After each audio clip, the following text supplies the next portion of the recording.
Ofrecieron a la hija adoptada como una broma, pero el multimillonario vio un tesoro en ella. Antes de arrancar con la historia, dinos desde dónde estás viendo este video. Disfrútala. El cuaderno cayó al mar en Hamburgo. No fue un accidente elegante. Fue el tipo de accidente que solo le ocurre a alguien que lleva demasiadas cosas en las manos, demasiado equipaje en los brazos, y demasiados pensamientos en la cabeza para prestar atención a donde pone los pies. Mónica Reyes tropezó con el borde del muelle del puerto, extendió los brazos para no caer ella misma, y el cuaderno de bocetos, ese cuaderno específico, el que llevaba consigo desde hacía 8 años, salió disparado de entre sus dedos y aterrizó en el agua del Elba con un golpe sordo y definitivo. No. Se arrodilló en el borde del muelle sin pensarlo. El cuaderno flotaba. Las páginas se abrían lentamente, absortas en el agua fría de enero, como si el río quisiera leer lo que había adentro antes de hundirlo para siempre. Mónica se estiró. Demasiado lejos. Se estiró más. El borde del muelle le cortaba el estómago. «Oiga», gritó a nadie en particular. «Se me cae algo». Nadie en el muelle de Hamburgo se detiene por un cuaderno. La gente pasó. Un hombre con maletín la miró de reojo. Una mujer con un perro aceleró el paso. El cuaderno siguió abriéndose, página por página, como una flor que se deshace. Y entonces una mano apareció a su lado. No la mano de un turista, no la de un trabajador del puerto. Una mano firme, de manga de camisa enrollada a pesar del frío, que se extendió más allá del borde con la seguridad de quien no duda, que agarró el cuaderno por la esquina que aún sobresalía del agua y lo sacó de un solo movimiento limpio. El agua chorreó sobre el muelle. Mónica levantó la vista. El hombre que sostenía el cuaderno no era lo que uno esperaría encontrar en un muelle de carga en Hamburgo a las 8 de la mañana de un martes de enero. Era alto, con ese tipo de postura que no se aprende en un gimnasio sino en años de saber que cuando uno entra a una habitación, la habitación cambia. Tenía el cabello revuelto por el viento del norte y unos ojos de un color tan quieto y tan profundo que Mónica pensó, en el segundo más absurdo de su vida, que era el color exacto del cielo de Hamburgo en invierno. Sostuvo el cuaderno hacia ella sin decir nada. Las páginas goteaban. «Gracias», dijo Mónica, tomándolo con cuidado, como si pudiera romperlo más. «Es que, es importante». El hombre miró el cuaderno, luego a ella. «Lo vi», dijo, con una voz baja que no necesitaba volumen para llegar.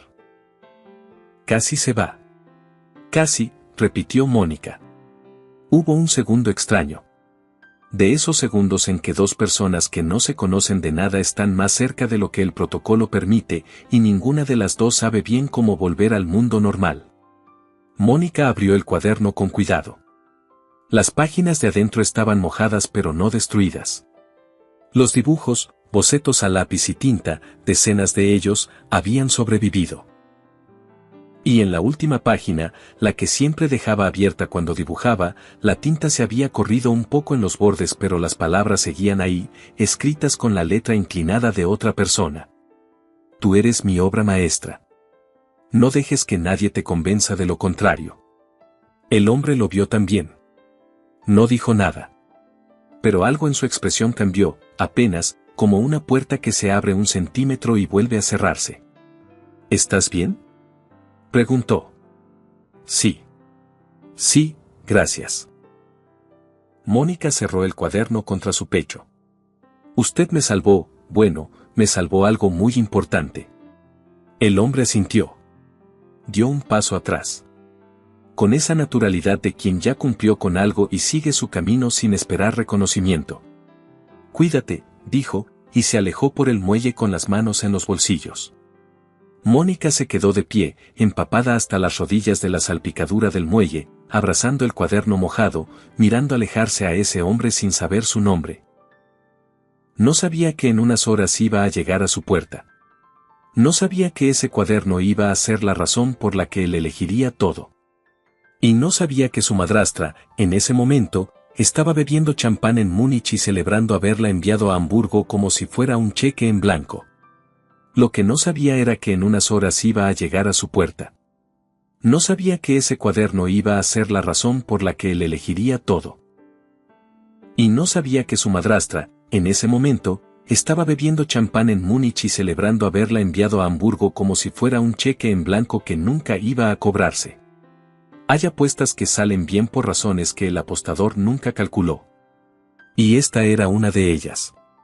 Un día antes. La casa de la avenida Rosenheimer en Múnich olía a dinero que no era de nadie que lo hubiera ganado de verdad. Era el tipo de elegancia comprada rápido, con los muebles equivocados en las habitaciones correctas y las flores correctas en los floreros equivocados. Mónica lo sabía porque había vivido ahí 8 años y nunca había dejado de notarlo. Su padre sí sabía de elegancia. Su padre sabía de muchas cosas. Arturo Reyes había sido ilustrador. No famoso, no rico, pero real. Alguien que pasaba horas frente a una mesa de trabajo con lápices y tinta y que enseñó dibujo en el garaje de su casa a niños del barrio que no podían pagar clases formales. Publicó algunos libros en editoriales pequeñas, colaboró con revistas de diseño en Múnich y Stuttgart y vivía como vivían las personas que hacen lo que aman, con lo justo y con mucho de lo que importa. Y un día, cuando Mónica tenía 12 años y se sentó a su lado mientras él trabajaba, le puso un lápiz en la mano. No te preocupes por hacerlo bien, le dijo. Preocúpate por ver bien. Un dibujo no es una copia. Es una decisión sobre qué importa. Mónica había llenado 43 cuadernos desde entonces. Pero su padre había muerto cuando ella tenía 16 años. Y Margarita Solano había llegado a la casa 3 años antes de eso, con esa sonrisa de catálogo y esa habilidad para hacer que el dolor de otros pareciera una inconveniencia menor. Mónica estaba en la cocina a las 6 de la mañana, como todos los días, terminando la lista que Margarita dejaba por escrito cada noche porque prefería no tener que mirarla a la cara para dar órdenes. Ropa de Claudia lista para el tren de las 9. Plantas del balcón regadas antes de las 7. Ventanas del piso de arriba. Compra del mercado. Claudia era la hija de Margarita. 26 años, cara bonita, corazón pequeño. La competencia perfecta para una vida en la que Mónica no había pedido participar. ¿Terminaste lo del armario? La voz de Margarita llegó antes que ella. Sí. Mónica no levantó la vista de la lista. ¿Y las maletas de Claudia? En la puerta de su habitación. Margarita entró a la cocina con el teléfono en la mano y esa expresión de quien ya tomó una decisión y solo está esperando el momento correcto para anunciarla. Siéntate, dijo. Eso sí era raro. Margarita no invitaba a sentarse. Margarita daba instrucciones de pie y esperaba que los demás las ejecutaran en movimiento. Mónica se sentó. Margarita puso sobre la mesa un sobre abierto. Dentro había un documento con membrete oficial, con logos y sellos y letras que se veían importantes desde el otro lado de la mesa. ¿Qué es esto?, preguntó Mónica. Tu solución, dijo Margarita. ¿Y la mía? Lo que Mónica leyó en los siguientes 2 minutos no tenía ningún sentido. O tenía demasiado, que era peor. Era una convocatoria para un programa llamado La Elegida. Un reality de alto perfil producido por Castellanos Media Group, el conglomerado de comunicación y entretenimiento más importante de Europa Central. El programa buscaba a 3 mujeres que convivieran durante 3 semanas en la residencia de Eduardo Castellanos, multimillonario, fundador y presidente ejecutivo del grupo, para una experiencia de vida auténtica. No era exactamente un show de matrimonio. Era algo más inteligente que eso, y más peligroso, una apuesta pública por encontrar a alguien real en un mundo de apariencias. La recompensa para la familia de la participante elegida, 5 millones de euros. Mónica levantó la vista. ¿Me inscribiste en esto? Ya está confirmado. Sales mañana en el tren de las 6. Margarita. Madrastra. Madrastra. Mónica respiró. No puedo ir a un reality de televisión. No quiero ir a un reality de televisión. Yo tengo. ¿Tienes qué? La voz de Margarita se puso fina, como hilo de acero. ¿Tienes trabajo? No. ¿Tienes dinero? No. ¿Tienes planes? No. No era completamente falso. Mónica había terminado su formación en ilustración y diseño el año anterior.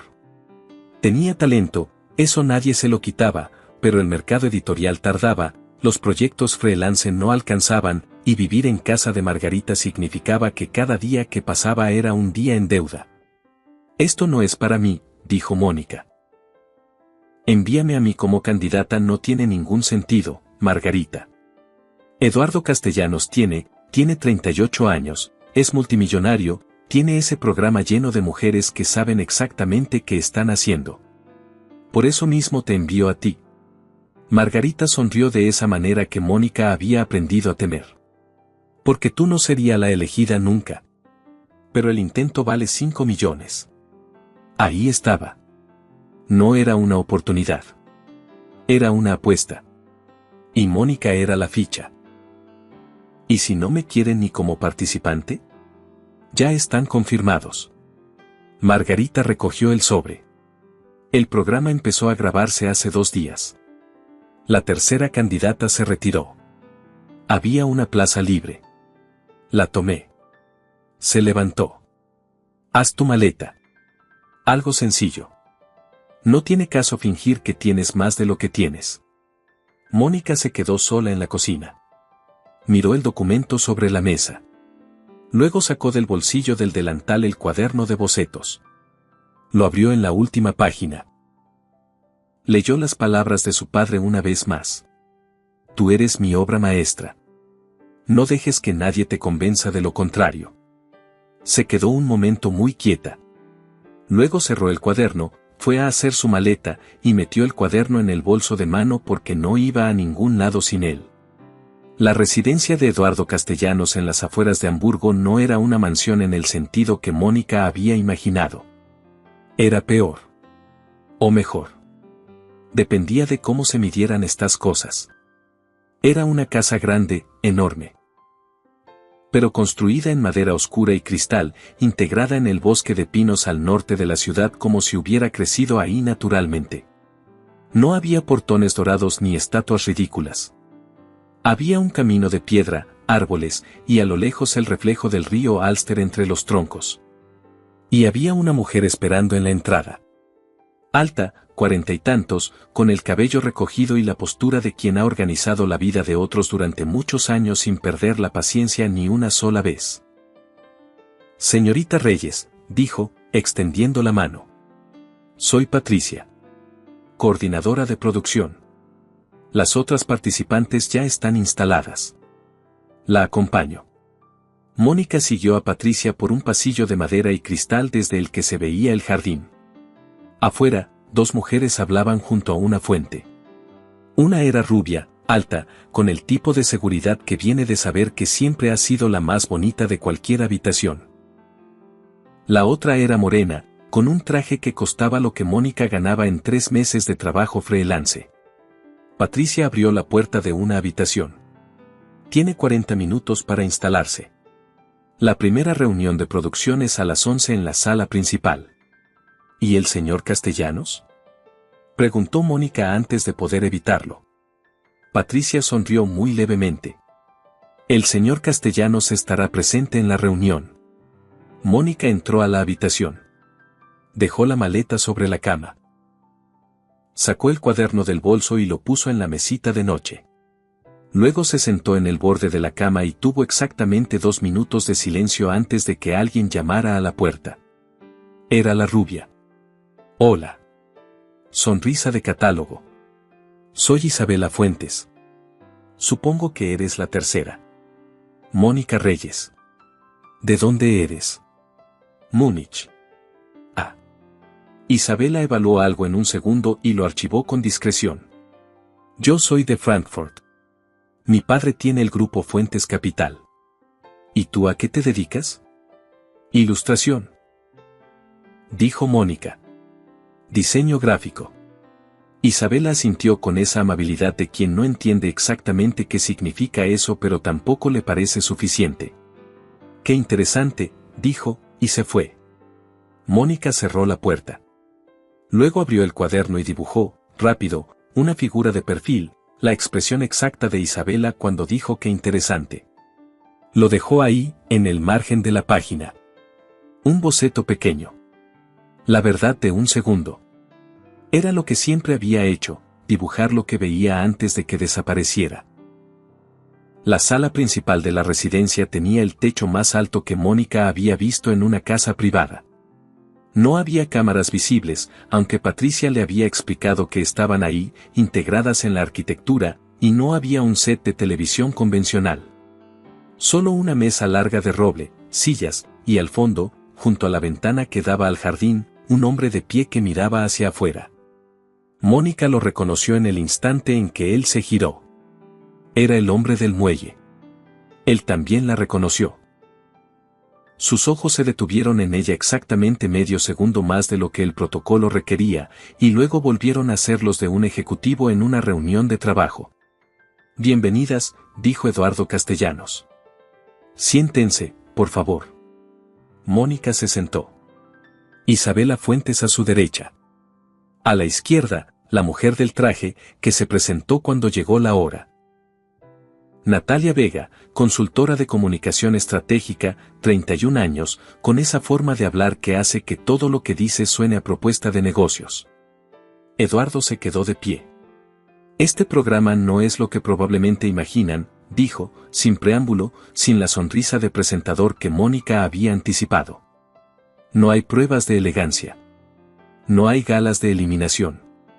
Lo que hay son 3 semanas de convivencia real, en entornos reales, con situaciones que no están fabricadas. Patricia y el equipo de producción documentan. Yo participo. Y al final de las 3 semanas, tomamos una decisión. La única regla es que no finjan. Si algo no va, díganlo. Si algo sí va, también. Isabela asintió con la sonrisa correcta. Natalia tomó notas. Mónica lo miraba. Él la miró a ella un segundo. No fue la mirada del ejecutivo evaluando candidatas. Fue algo más breve y más directo.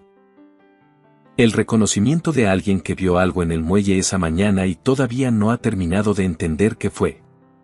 ¿Alguna pregunta? Sí, dijo Mónica. Todos la miraron. ¿Qué pasa si la persona más auténtica de la habitación es la que nadie esperaba? Silencio. Isabela parpadeó. Natalia levantó la vista del cuaderno. Eduardo Castellanos sonrió entonces. No la sonrisa de catálogo, no la sonrisa corporativa. Algo más pequeño y más real. El mismo gesto que Mónica había visto esa mañana en el muelle cuando él le devolvió el cuaderno.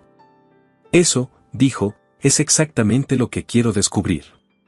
Las primeras 48 horas en la residencia Castellanos fueron una clase magistral en cómo mantener la compostura cuando estás completamente fuera de lugar. Isabela sabía jugar golf y los nombres de todos los vinos que aparecieron en la primera cena. Natalia podía hablar durante 20 minutos sobre estrategia de marca sin repetirse una sola vez. Ambas conocían el tipo de silencio que se usa para hacerse notar, el tipo de risa que se usa para parecer cómoda, el tipo de pregunta que se hace para parecer interesada sin serlo. Mónica sabía dibujar. Y sabía mirar a la gente. Esa primera noche, cuando Isabela y Natalia se fueron a sus habitaciones y el equipo de producción recogió el equipo, Mónica se quedó en la sala grande con el cuaderno abierto. Dibujó la habitación desde el ángulo que más le gustaba. Dibujó la fuente del jardín vista desde adentro, con el cristal como filtro. Dibujó, sin pretenderlo, casi sin darse cuenta, la expresión de Eduardo Castellanos cuando le respondió esa pregunta. Esa pequeña sonrisa. La verdad de un segundo. Lo guardó en el cuaderno y fue a dormir. Lo que no sabía era que Eduardo había vuelto a la sala 10 minutos después de que ella se fuera, y que el cuaderno, que Mónica había dejado cerrado sobre la mesa, seguía ahí. Él no lo abrió. Pero se quedó mirándolo un momento. Y luego fue a buscar a Patricia. ¿Sabes algo de la tercera candidata?, preguntó. Mónica Reyes. ¿Quién presentó su candidatura? Lo verificamos cuando llegó el formulario. Patricia revisó su tableta. La inscripción la hizo Margarita Solano. Figura como madrastra. La señorita Reyes no firmó el formulario ella misma, Eduardo. Hay una firma delegada. Es técnicamente válida pero ella no eligió venir. Eso parece. Eduardo procesó eso en silencio. No la descalifiques, dijo al final. Patricia levantó la vista. ¿Seguro? Seguro. Y antes de que Patricia pudiera preguntar más, él ya se iba por el pasillo de madera oscura hacia su despacho. Y consígueme todo lo que puedas sobre su padre. Se llamaba Reyes. Era ilustrador o artista gráfico. Búscalo. El tercer día fue cuando todo empezó a complicarse. Isabela llegó al desayuno con esa energía de quien ha estado despierta planeando desde las 5 de la mañana. He estado pensando, dijo, mientras servía café con la elegancia de quien sabe que la están filmando. Sería interesante organizar algo. Una propuesta para Eduardo. Una noche de presentaciones, cada una con algo propio. Como, una forma de mostrar quiénes somos realmente. Natalia asintió. Me parece perfecto, dijo. Yo puedo preparar una presentación sobre comunicación estratégica. Mi trabajo en Berlín el año pasado generó resultados bastante documentados. Exacto. Isabela sonrió. ¿Y tú, Mónica, qué harías? Mónica estaba mirando por la ventana el jardín con escarcha. No lo sé todavía, dijo con honestidad. Isabela intercambió una mirada con Natalia. Claro, dijo. Sin presión.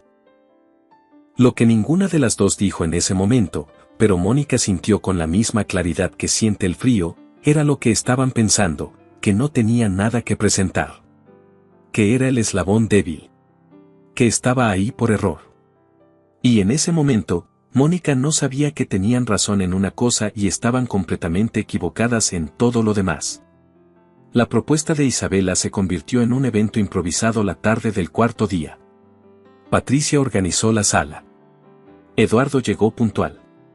Las cámaras. Esas cámaras invisibles integradas en las paredes, registraron todo. Natalia presentó primero. 20 minutos de análisis de marca impecables, con datos reales de campañas reales, con una proyección de cómo aplicaría su expertise al ecosistema de Castellanos Media. Profesional. Brillante. Completamente correcta. Eduardo escuchó con atención, hizo 2 preguntas específicas y asintió. Isabela presentó después. Habló de su vida, de su familia, de los valores que la definían, con esa habilidad de quien ha practicado discursos de presentación desde los 16 años. Era carismática, era elocuente, era exactamente lo que un programa de televisión necesitaría mostrar como candidata perfecta. Eduardo también escuchó. También asintió. Luego la miraron a ella. Mónica no tenía presentación. No tenía datos.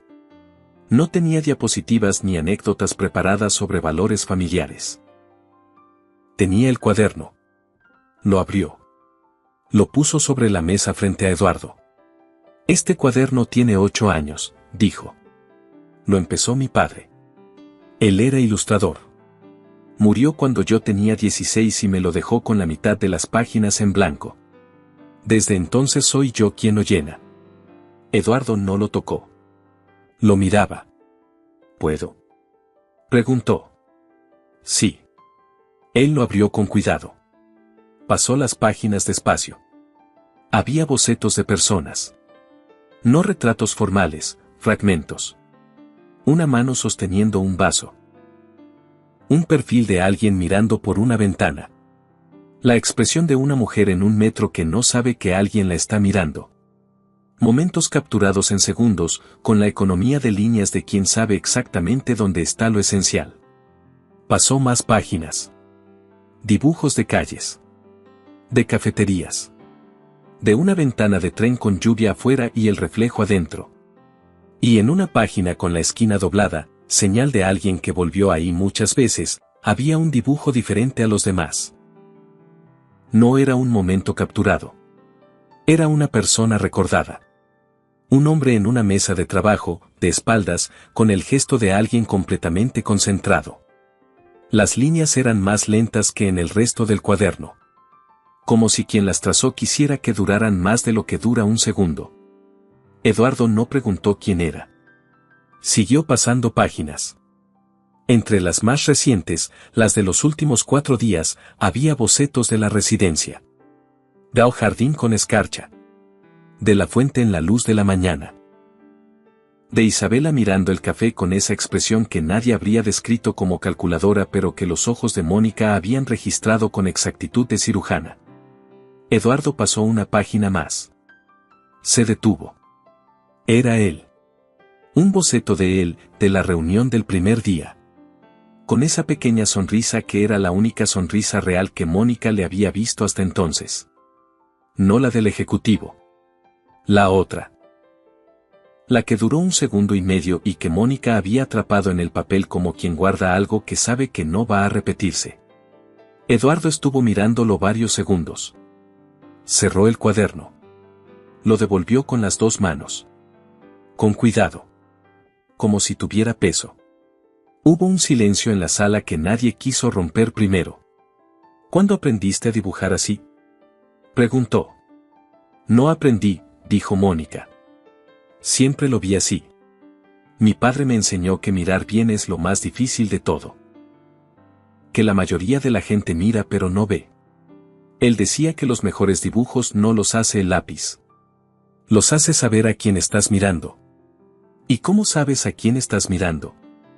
Eso no se aprende. O lo sientes o no lo sientes. Eduardo asintió despacio. Isabela cruzó los brazos. Natalia tomó nota en su tableta, con la eficiencia de quien registra datos sin entender del todo lo que está registrando. Y Patricia, desde el fondo de la sala, vio algo en la expresión de Eduardo Castellanos que en 4 años trabajando con él no había visto antes. No era sorpresa. Era algo más quieto. Más serio. El reconocimiento de alguien que buscaba algo sin saber exactamente qué era y que acaba de verlo. El 5.º día llegó un sobre a la residencia. No era un sobre del programa. Era un sobre con membrete de abogados. Patricia lo interceptó antes de que llegara a la sala de producción, lo abrió, lo leyó y fue directamente al despacho de Eduardo. Hay un problema. Él levantó la vista del ordenador. Patricia le extendió los documentos. Lo envió Margarita Solano, la madrastra de Mónica. Son documentos que afirman que Mónica tiene una deuda personal con la familia por concepto de manutención durante 8 años y que la participación en el programa es parte de un acuerdo de pago.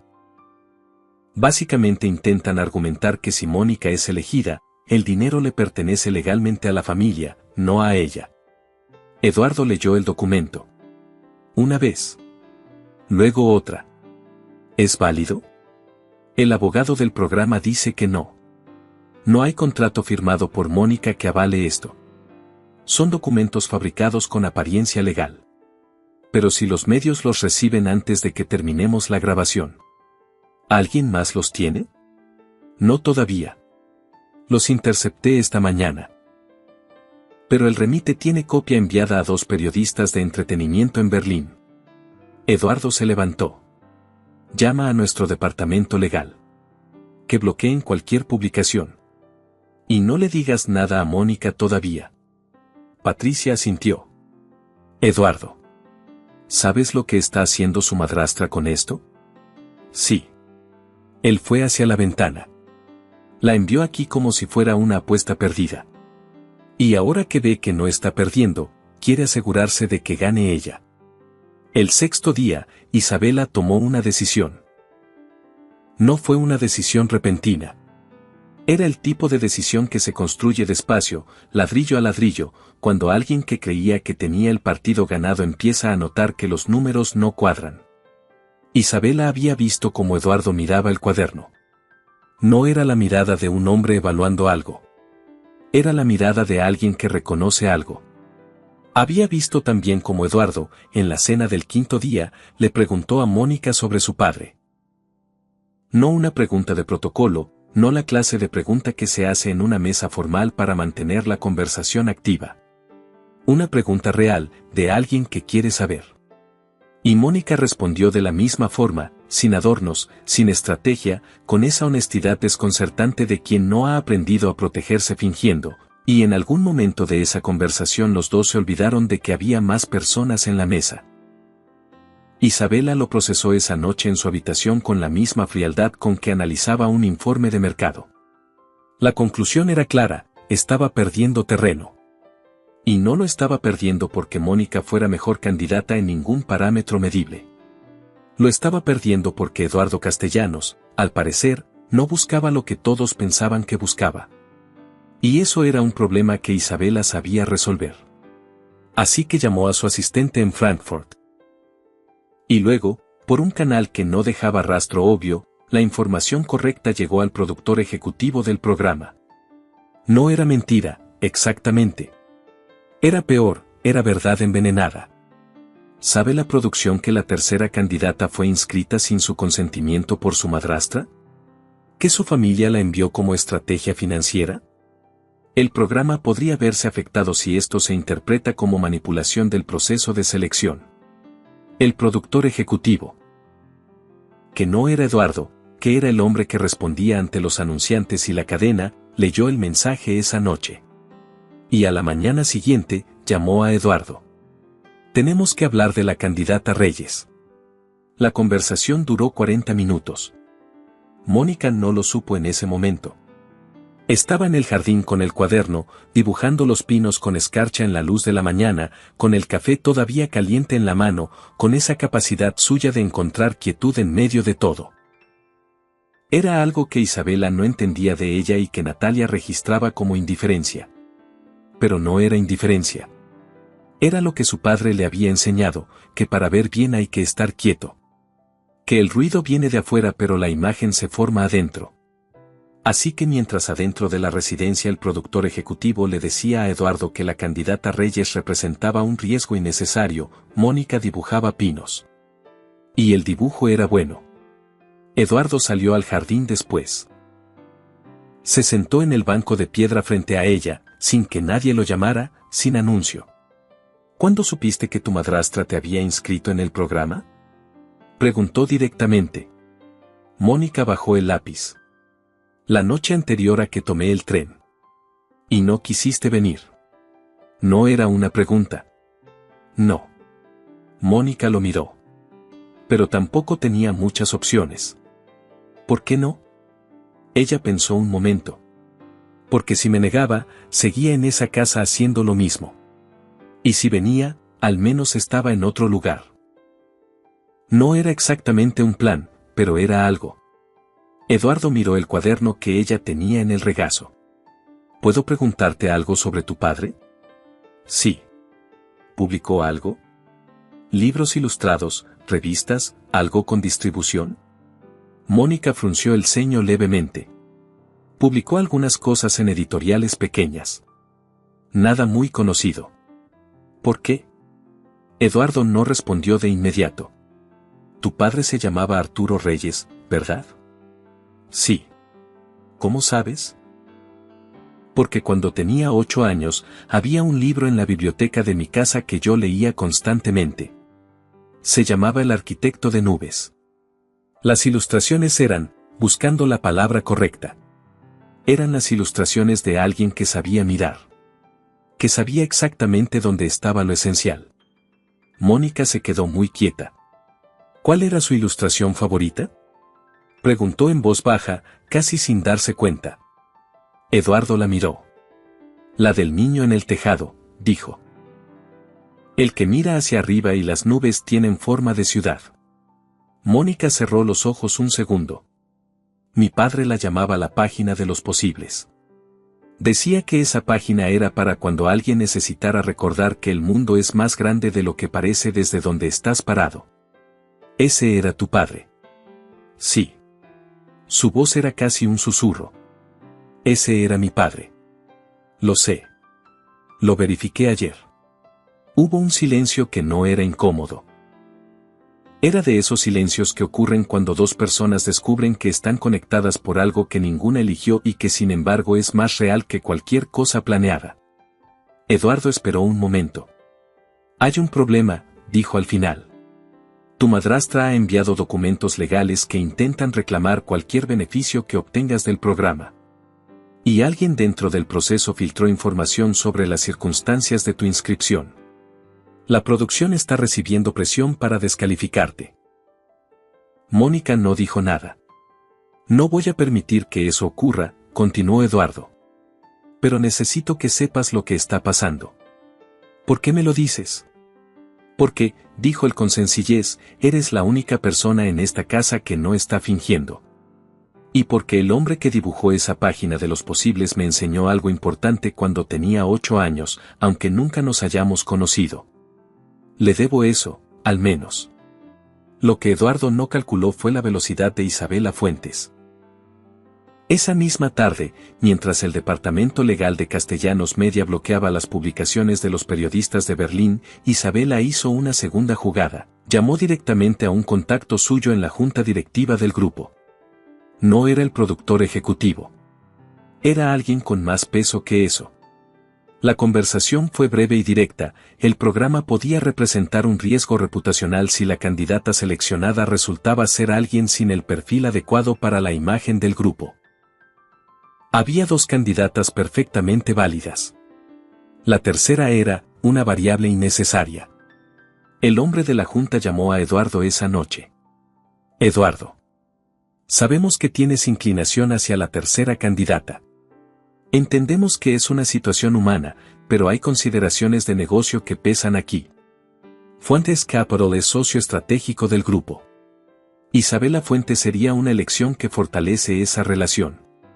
El directorio te pide que lo consideres. Eduardo escuchó en silencio. Lo consideraré, dijo. Colgó. Y luego estuvo 1 hora en su despacho sin hablar con nadie, mirando el jardín oscuro de enero, pensando. A las 11 de la noche, Patricia golpeó la puerta. Mónica pidió retirarse, dijo. Eduardo se giró. ¿Qué? Deja una nota. Dice que sabe que su presencia está complicando el programa, que no quiere perjudicar a nadie y que prefiere irse por su cuenta. Su maleta ya está preparada. Pidió un taxi para las 6 de la mañana. Eduardo se levantó. ¿Dónde está? En la sala grande.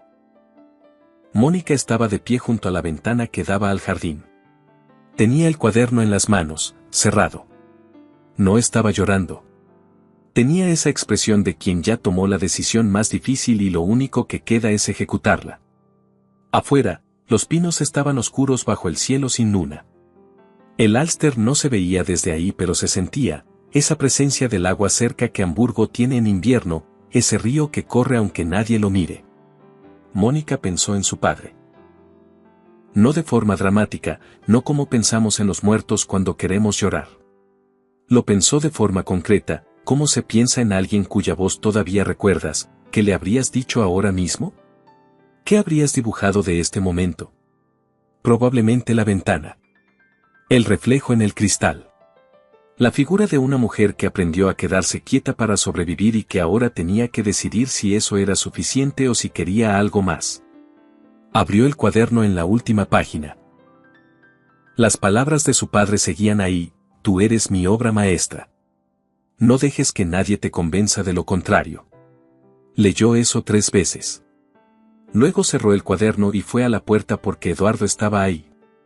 No tienes que irte, dijo Eduardo desde la puerta. Ella se giró. Si tengo que hacerlo. Su voz era tranquila. Tu empresa tiene presión. El directorio tiene presión. Isabela tiene conexiones que yo nunca voy a tener.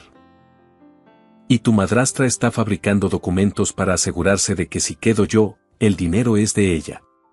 No soy una variable útil en ninguna de esas ecuaciones, Eduardo. Él cruzó la sala. Para mí sí. No puedo pedirte que. No te estoy pidiendo que me pidas nada. Se paró frente a ella. Te estoy diciendo que mañana convoco a producción, al directorio, y a quien sea necesario. Y que lo que voy a decirles no tiene nada que ver con Fuentes Capital ni con presiones de junta. Mónica lo miraba. ¿Qué les vas a decir? Que llevo 14 años construyendo algo que no me ha dado nada de lo que tiene que importar. Y que en 4 días, alguien que llegó aquí sin querer y sin plan se convirtió en la única persona en esta casa que me hace sentir que hay algo real todavía. Silencio. Eso es mucho para 4 días, dijo Mónica en voz baja. Lo sé. ¿Y el cuaderno? Ella lo miró. ¿Qué pasa con él? Ibas a llevártelo. Siempre me lo llevo. Eduardo extendió la mano. Mónica lo miró. Miró su mano. Y luego, sin que ninguno de los dos pudiera explicar exactamente por qué, le dio el cuaderno. Él lo abrió. En la página que quedó al abrirlo al azar, había un boceto que ella había hecho 2 días antes, él, en el muelle, sacando el cuaderno del agua. Ella no lo sabía todavía cuando lo dibujó, pero lo había dibujado como se dibuja algo que importa. Eduardo cerró el cuaderno. Se lo devolvió. No cancelé el taxi, dijo. Si mañana sigues queriendo irte, el taxi va a estar aquí. Pero quédate esta noche. Y mañana ve a la reunión que voy a convocar. Y después decides. Mónica lo sostuvo la mirada un momento. ¿Y si la audiencia que convocas mañana te presiona igual que hoy? Entonces les digo lo mismo que te digo a ti. Algo en sus ojos era completamente firme. Que hay cosas que no están en ninguna ecuación de negocios. La reunión del 7º día. La sala principal estaba llena como no había estado en los 7 días anteriores. Eduardo había convocado al equipo completo de producción, a los 2 representantes del directorio que habían llamado la noche anterior, que viajaron desde Berlín esa mañana, lo cual decía mucho sobre cómo evaluaban la situación, a Patricia y a las 3 candidatas. Isabela llegó con la compostura de quien espera ganar. Natalia llegó sin expresión, registrando todo. Mónica llegó con el cuaderno bajo el brazo y se sentó en el extremo de la mesa. Eduardo se quedó de pie. Nadie habló. No porque él hubiera pedido silencio, sino porque había algo en su postura, esa postura de alguien que llegó a una habitación habiendo tomado ya la decisión importante, que hacía innecesario el silencio pedido. Buenos días. Voy a ser breve porque no hay mucho que explicar. Miró a los representantes del directorio. Recibí la llamada de anoche. La entiendo. No la voy a seguir. Uno de los representantes empezó a hablar. Eduardo, las implicaciones con Fuentes Capital. Te escucho cuando termine. Lo dijo sin levantar la voz. El hombre se detuvo. Este programa fue mi idea.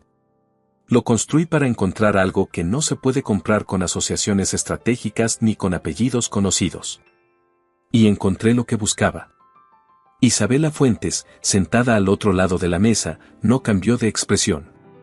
Pero sus manos, sobre la mesa, se apretaron levemente. El programa no tiene ganadora oficial. No era una competencia de esa naturaleza, y nunca lo fue. Lo que sí hay es una decisión personal que tomo con plena conciencia de las implicaciones de negocio. Los miró a todos, uno por uno.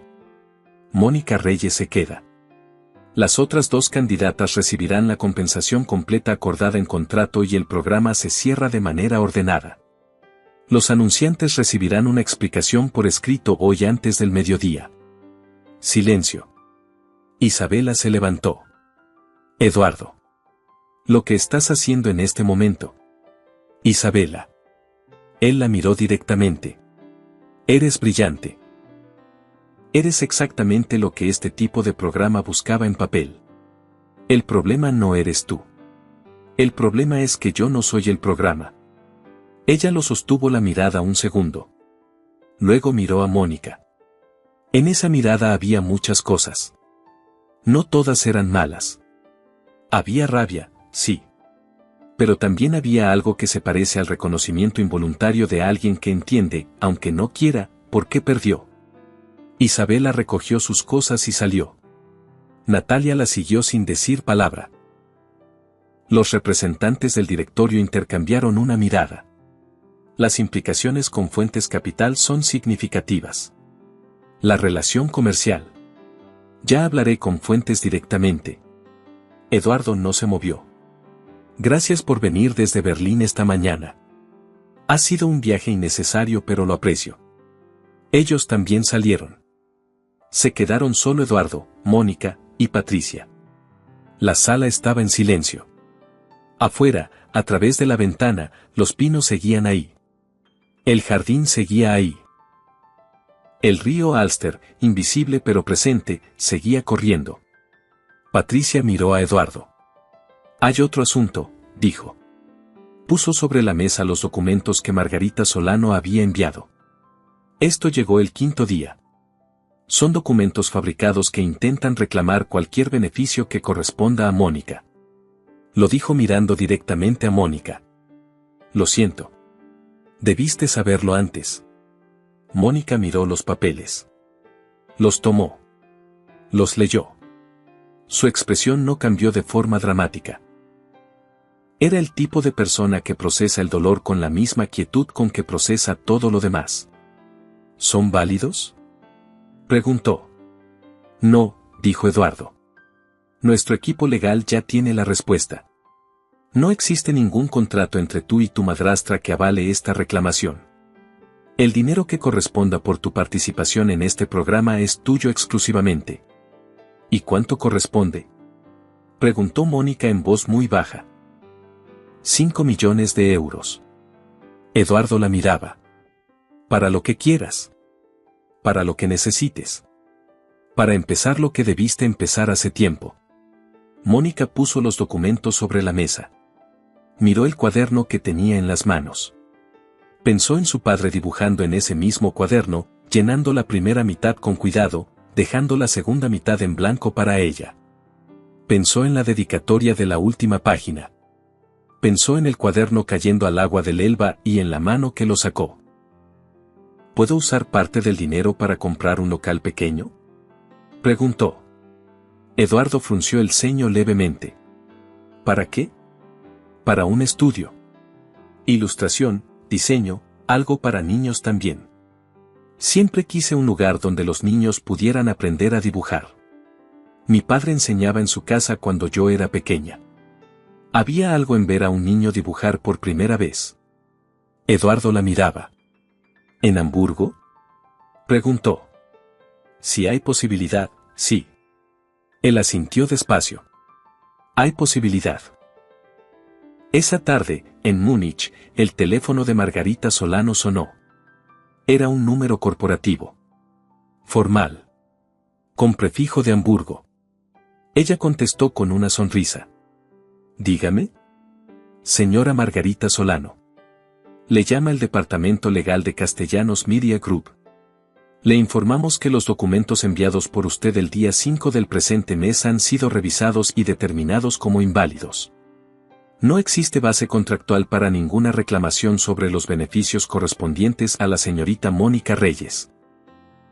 Adicionalmente, la transferencia de 5 millones de euros se realizará directamente a la señorita Reyes en los próximos días hábiles. Usted recibirá la documentación formal por correo. Que tenga buena tarde. Clic. Margarita se quedó con el teléfono en la mano. Claudia, desde el sofá, la miró. ¿Mamá? ¿Qué pasó? ¿Cuándo llega el dinero? Margarita no contestó. Porque en ese momento estaba calculando, con la precisión de quien construye planes, exactamente qué había salido mal. Y lo que descubrió fue lo peor de todo, no había salido mal nada de lo que ella había hecho. Había salido mal lo que subestimó. Había subestimado que Mónica era exactamente quien decía ser. Y que eso, al parecer, era suficiente. 2 semanas después del final del programa, el equipo legal de Castellanos Media Group entregó un informe adicional a Eduardo. Era lo que Patricia había pedido investigar, la pequeña herencia que el padre de Mónica había dejado al morir. Una cantidad modesta. 70.000 euros en una cuenta que Arturo Reyes había abierto específicamente a nombre de su hija, que nunca le había llegado. Porque Margarita la había transferido a una cuenta propia 4 meses después del fallecimiento. Usando un formulario de delegación firmado por Mónica cuando tenía 16 años y cuya naturaleza legal ella nunca había comprendido completamente. Eduardo leyó el informe. Llamó a sus abogados. Procedan, dijo. 6 meses después. Hamburgo en julio era otro mundo. El puerto tenía otro color, el Elba tenía otra luz, y la pequeña calle detrás del barrio de Eppendorf tenía una puerta nueva, azul oscuro, con un letrero de madera pintado a mano que decía Estudio Reyes, ilustración y diseño y debajo, más pequeño, taller de dibujo para niños, martes y jueves. Mónica estaba reorganizando los estantes cuando llegaron los 3 primeros niños del día. Una niña de unos 8 años entró la primera, miró el estudio con los ojos muy abiertos. Las mesas con papel y lápices, los dibujos enmarcados en las paredes, el tablero grande con bocetos de trabajo, y luego miró a Mónica. ¿Aquí se aprende a dibujar de verdad?, preguntó. Aquí se aprende a mirar, dijo Mónica. Dibujar viene después. La niña asintió con seriedad, como si eso tuviera todo el sentido del mundo. Se sentó en la primera mesa y tomó un lápiz. Mónica la observó un momento. Luego sacó el cuaderno de bocetos y dibujó, rápido, la expresión de la niña mirando el papel en blanco por primera vez, esa mezcla exacta de miedo y de ganas que no dura más de un segundo antes de que el lápiz empiece a moverse. Lo guardó en el cuaderno. Sobre la mesa de trabajo de Mónica, enmarcado en vidrio simple, había una página arrancada del cuaderno. Era el boceto que su padre había dibujado en la primera mitad, una niña con alas demasiado grandes, que no sabía todavía que podía usarlas. Y debajo, con la letra de Arturo Reyes, tú eres mi obra maestra. No dejes que nadie te convenza de lo contrario.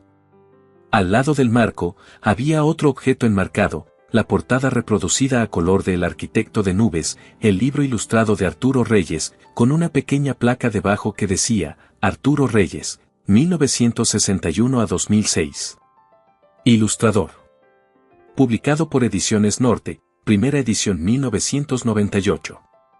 Eduardo había recuperado 2 ejemplares originales del libro de un archivo de ediciones descatalogadas. Uno estaba en el estudio de Mónica. El otro, en la sede de Castellanos Media en Hamburgo, en la pared detrás del escritorio de Eduardo, junto a una reproducción enmarcada de otro boceto del cuaderno, el que Mónica había hecho de él en el muelle el primer día, sin saber todavía quién era. Margarita Solano vendió el piso de la avenida Rosenheimer en Múnich en abril. No por elección. Por necesidad. El proceso legal iniciado por el equipo de Castellanos Media había determinado, con documentación completa, que la transferencia de la herencia de Mónica constituía apropiación indebida. El acuerdo, que Margarita firmó para evitar un proceso penal, contemplaba la devolución íntegra de los 70.000 euros más intereses y cubría además los gastos legales generados. Claudia consiguió su primer trabajo real en junio. Administración en una empresa de logística en Stuttgart. No era glamuroso. Era lo que había. Ninguna de las dos llamó a Mónica. Mónica tampoco las llamó. No había nada que decirse que no se hubiera dicho ya sin palabras. La boda fue en agosto. No fue en el muelle exacto donde se habían conocido porque ese muelle era de carga y no tenía ningún encanto especial. Fue en el paseo del Alster, donde el río se abre y en verano la luz dura hasta las 9 de la noche. No había decoración elaborada. Había flores silvestres en pequeños jarros de vidrio, 20 personas. Amigos cercanos, el equipo de Patricia, 3 niños del taller que Mónica insistió en invitar y un juez de paz que llevaba corbata morada porque era el único que tenía. Mónica llegó descalza porque el césped era suave y porque así era ella. Llevaba el cuaderno en la mano. No como accesorio, como parte de ella, como siempre. Alguien del equipo de Patricia le había sugerido, con amabilidad, que quizás la ceremonia no era el lugar más adecuado para un cuaderno de bocetos. Mónica lo había considerado exactamente 2 segundos. Luego lo había puesto bajo el brazo y había seguido caminando.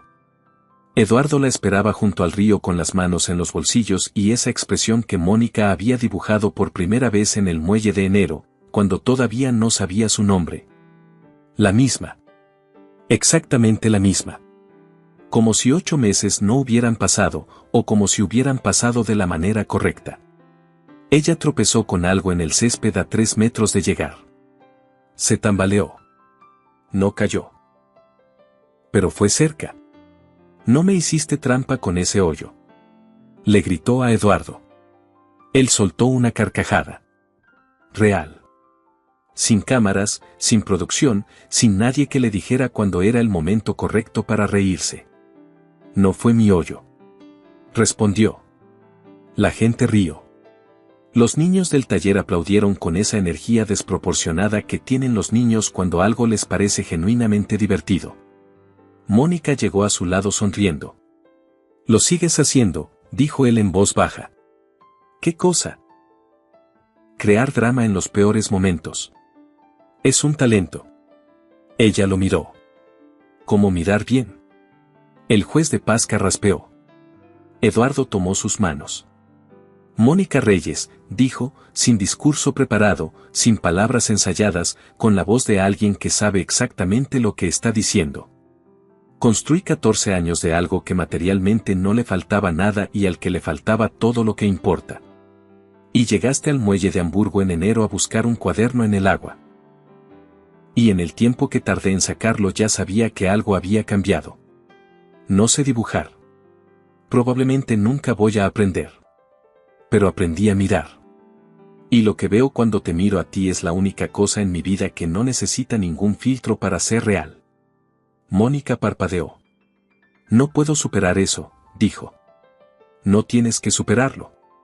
Pero voy a intentarlo igualmente. Respiró. Eduardo Castellanos.